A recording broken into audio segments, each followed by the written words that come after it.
Hi, I'm David Thomas, the news director and online editor of Grace Media Group. Today we're visiting with the newest member of the Grace Media Group team, Julie Cooke. Julie comes to Grace Media with a resume of about 20 plus years in this industry, 20 in Jackson, the last 20 years in Jackson. Julie, first of all, welcome. Thank you. Welcome to the corner of West Lafayette and Shannon Street.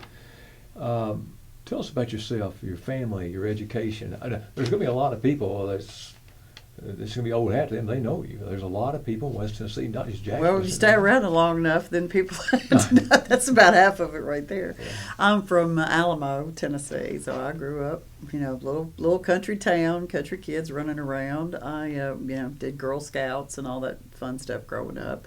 A lot of people are familiar with the Joe Kincaid Voice Studio. I grew up in the studio singing and doing competitions and all that kind of stuff. And when I graduated, I went to the University of Memphis, which was Memphis State. I still say that, so a lot of people do. But I was a journalism major and really interested in magazine. And I just want to work for magazine, travel around, But I fell in with the radio station and got in with some friends there, and we kind of taught each other along. And we had a guy who was from the north, and so he kind of made fun of us. Some of us, we would try to improve our speech, and we would go way to the north, and he was like, "Look, just don't do that." He said the best thing to do is just don't have an accent. Mm-hmm. I thought, well, I think I can manage that, so. Mm-hmm. But I started in radio there, and I worked with FM 100 in Memphis for about 5 years. I worked with RVR, went to Nashville for a few years, and came back. So I worked in different formats, but primarily news until I came back here in Jackson in the early 90s and started doing music, which was something that I never thought I'd do. So now it's kind of funny now that I'm back in talk, started there, but it's really a lot of exciting things are going on, so I'm really excited. Interviewing is probably my first love because I'm a news person, gathering information and that sort of thing. So I just always like getting information and getting it out to other people. Why this career, Julie? Did you have, when you were in school, was there another interest that was there? I don't know that there ever was. I just thought I always loved to write, and I just thought it'd be fun to travel around, and I don't really travel that much with the work, but we just got to do a lot of really cool things. You meet a lot of people, and you cover stories and see things and witness events that a lot of people don't get to do. So I don't know what the attraction is. I've left the business several times and tried to do something else, and just always come back. But I'm, it's good to know that there's a, still a career here, after all this time. And I think doing so many years of music and coming back to talk, I think, because now I think interviewing, that's what I love the most, and just really excited I'll be able to get to do that. Did you not spend some time in television? A little bit of time, I did. I anchored with Tom Britt for a little while. I started out as a reporter in the morning. That would have been at BBJ. WBBJ. Okay. I did a little bit for one of the an afternoon newscasts for one of the stations in Memphis. When I was at WRVR, we had a partnership. But the day-to-day, I worked at WBBJ for about 3 years. And enjoyed that a great deal. I missed radio, and I went back to that. But you just learn so much about covering events and concentration when you come from music to doing solid news all the time. And it was really, but I think overall I liked all the variety of things that you get to do in radio. When I was a radio reporter in Memphis, we covered 3 or 4 stories a day. I mean, you just write them up, cut them up, get the sound bites up, and go do something else. With television, you do, one thing, you do one story a day. So it was a little bit, I don't know what the explanation was, but I missed being in radio, and I loved working at WBBJ, and still have so many friends from there. But when did you leave BBJ? I was there from '93 to about '96 or '7. Almost 4 years. I think it was '93 to '97. Okay, so if you've been in Jackson radio the last 20 years, and we've got a couple of years we need to catch up in there, from about 96 to 2002, where did we go from there? Was that Nashville or Memphis? I was in, well, I was still at WBBJ in and here in 96, and then I went to 104, worked with Conrad Delaney for a few years, and I left for a period and got into a school program in Nashville. And I've still decided to come back. You know, I've got a job opportunity at Star 107.7 and came back, and because I was commuting and it was a lot. Actually, the place I was working at the Hermitage Hotel in Nashville, and so they closed down, and everybody had been home, and there were just some living things and complications. I thought, okay, there's a sign, it's time to go home. And as it happened, there was an opening at Star 107.7, so went over there, and I was at Thomas Media for 13 years. So that's, and then I just left 104 after 4.5 years. So, yeah, somebody said, you just worked at every place in town. So we used to be, not everybody was together. You know, all the stations were not, they were separate now, and everybody's together. So there's just not many of us, as you know, in radio, you know, so. When Grace Media Group called and talked to Julie Cooke about a position here, what were your thoughts? And all of a sudden, here we're going not necessarily a career change, but a company or a corporation change. What were your thoughts when the company management called you? I'm sure you were flattered. I very much so, and I think the opportunity now. You know, we're just in such a different time. We're not the same. The way we come and go is not the same. The way we interact with people is not the same. And I just felt really compelled to.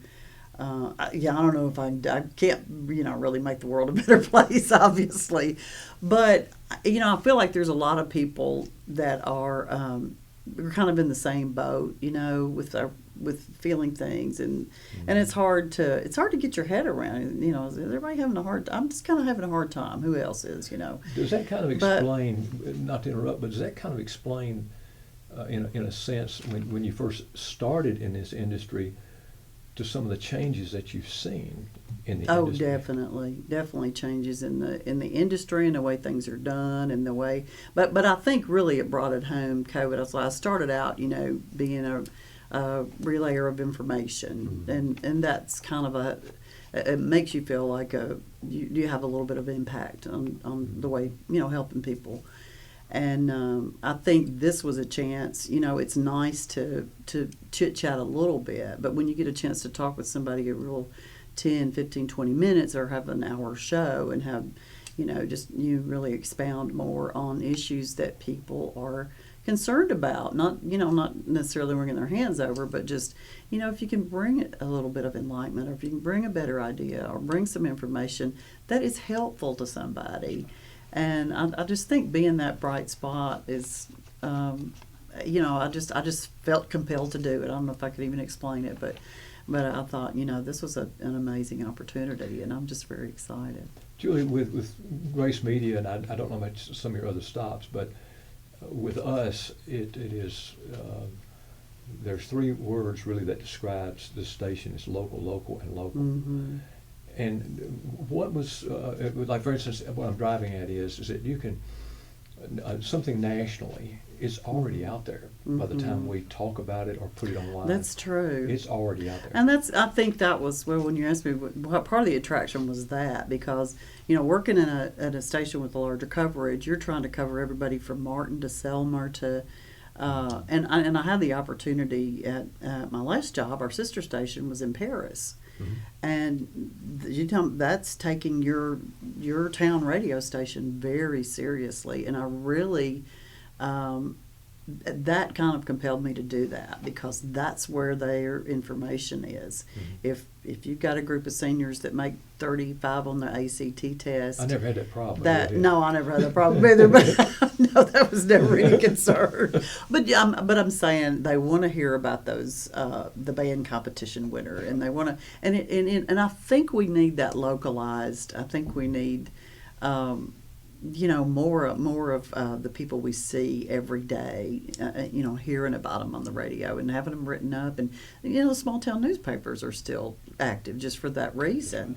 It's important, I think about these tight-knit communities, they support the football teams, they support the, Beta Club projects and car washes and doing all of that stuff. That's their life and breath around here. And that's, I think that's what I see this station doing in Jackson, just make it, it's all about our town, absolutely. Obviously I didn't sit in the interview, but did they talk about any kind of vision that you had for the station, or was it explained that here's what we would like you to bring to the station, or was it a little bit half and half in there? I think we've just kind of like, well, what are your thoughts, or what are your impressions? Well, what are your thoughts? It's kind of like, I guess every place is always kind of a work in progress. You always look and see, and we're like anybody else. You've got you've got a number of people that you work with, and everybody's got their different gifts and talents and strengths, and you just play off of that and make the best that you can. So I think you sort of do a self-assessment and try to let the powers that be, kind of figure out where you can fit in. And I think I have felt like that's what's happening in my case. Maybe you can do this, this, and this. Okay, well, we need this, and this. So let's and it's just a nice mesh, if you will. One thing we haven't discussed is the your position, and I guess the hole I'm leaving out in this right now would be a lot of people may be wondering, okay, what is her time slot? When will she be on the air? Will Julie Cooke be an on-air personality for Grace Media? I think that will happen eventually. I think there's some other things that we're putting in priority right now. I think you and I are going to work together on some news. That's right. Expanding that. And you will be in with some of the on-air personalities delivering news each morning, I believe, if I'm not mistaken. Is that not? Yes, I am going to prepare a newscast for us to run on the air throughout the day and split that up and freshen it up about halfway through, and that'll be from the work that you're doing. We'll be working together a lot, and I think that's exciting to have a news partner again, and working on stories to get out to people, because that's what you cover, local news. So this way we have a broadcast, and I think a lot of things we're just we've got some ideas and things to implement, but it's just like, don't try to eat the elephant all at once, just one bite at a time, isn't that what they say? So, but it's been a great week. It feels like a media tour almost, because I'm on every show this week, and then we're doing this thing, and I was like, listen, I don't have a book promotion or anything like that, but it's been. I've already been on with Jimmy. I'm going to be on with the rest of the guys for the rest of the week. So, Brad, so that's going, either today, tomorrow, or excuse me, at some point. Or you got a couple of days to go. So, yeah. How about sales? Will you be involved in sales in any capacity? I would, down the road, possibly. I think, just learning the mechanics of the station. Because it's a different format. It's kind of like going in somebody else's kitchen. You know what to put in the dish. You just got to figure out where everything is. You can get the recipe. You just got to figure out where you find the wooden spoon and all that kind of thing. I guess one thing I'm looking at is that Julie Cooke is very well known in media. Let's just face it, you're very well known. And the company, this Grace Media, I can see them tapping into the resource to say, like, if you do go to sell, you won't have to introduce yourself. If you do go cover an event, a news event, whatever, you won't have to introduce yourself, this type of thing. So you've already got that. This marathon that we're running, you're already way on that well, out on the course. It's like I said before, you stay around long enough, and people just.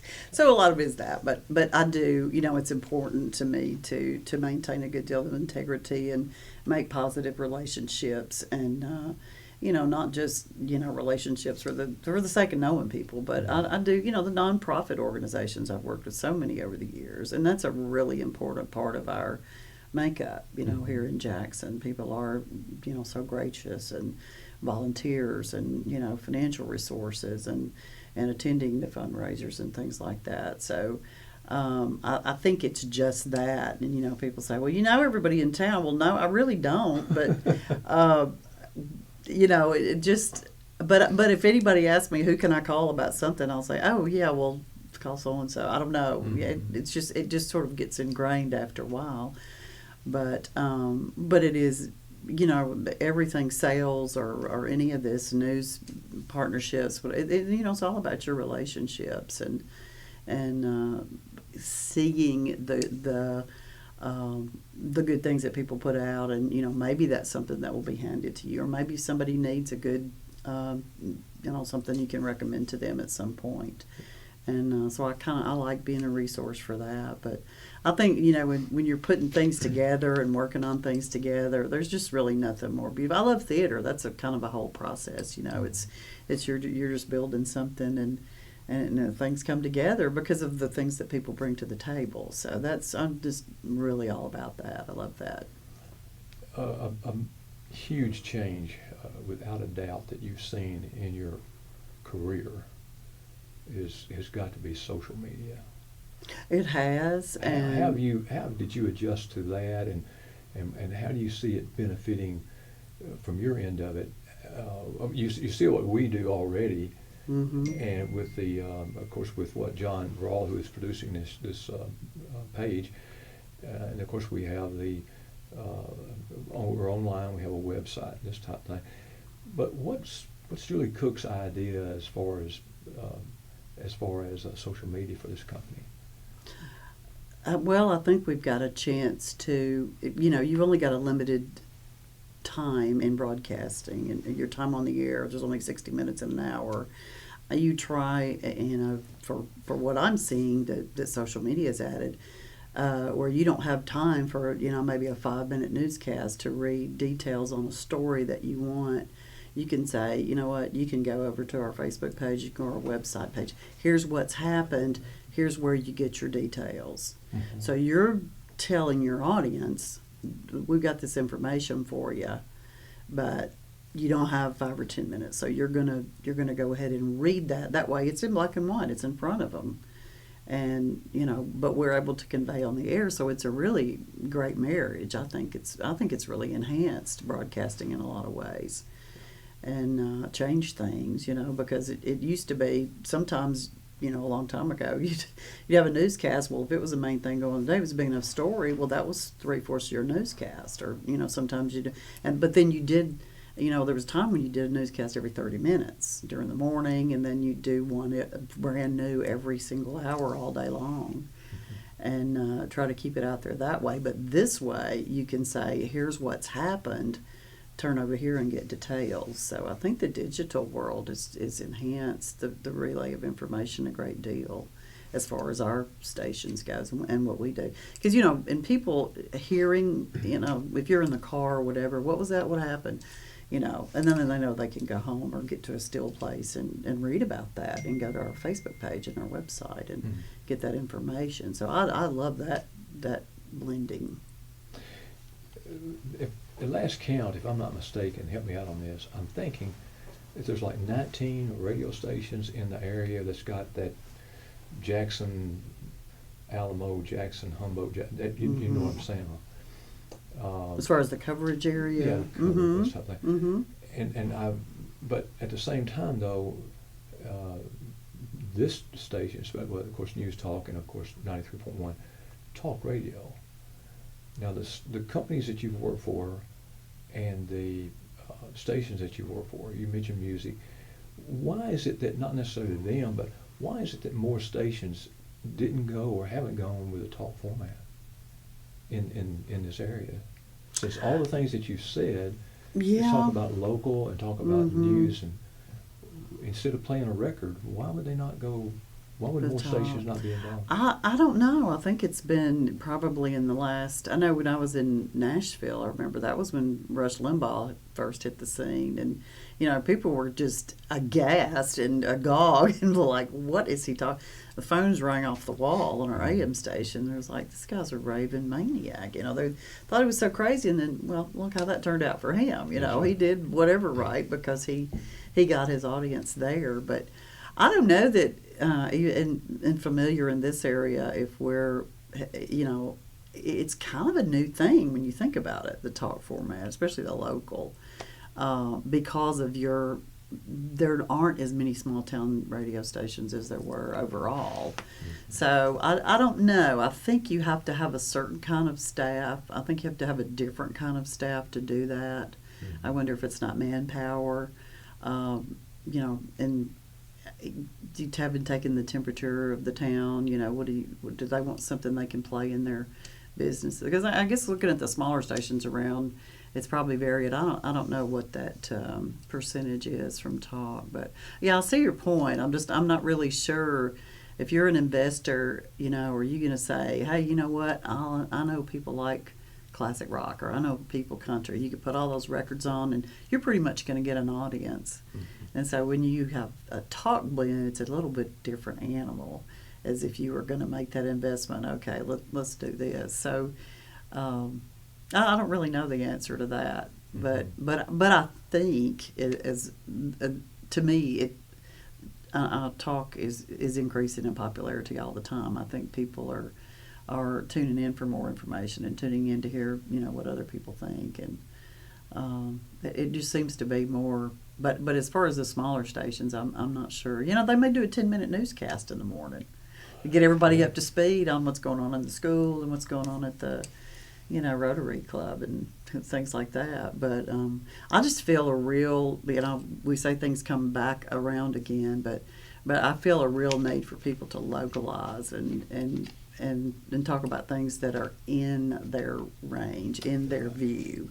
And that's where I think this is, just such an important part of our whole area. That's what we do. Another phase of that's come upon us since you started your career in this industry, streaming, where it amazes me because this radio station, for instance, or any radio station, somebody who is from the Jackson area or from Jackson, whatever, and let's say they live halfway around the world or live in California or whatever, they can tune into this radio station. They can tune into any radio station around. What's your thoughts about streaming, what that's brought to the table as far as broadcasting is concerned? Well, I don't know. I don't know that I have any, because I don't think our generation of people necessarily seeks out those things and those podcasts and those, there's a certain, they're grown up, the other ones that are growing up, the younger ones, like you and we grew up with 3 channels on the television. How old are you? And I'm 28. No, I remember it real well. I remember that real well. But we came up really, so we're not used to having that whole menu of things out there, and don't need it. I got a million things on my TV right now. I'm not going to sit down 30 minutes and look for something. I want about 5 places that I know I can go and get something.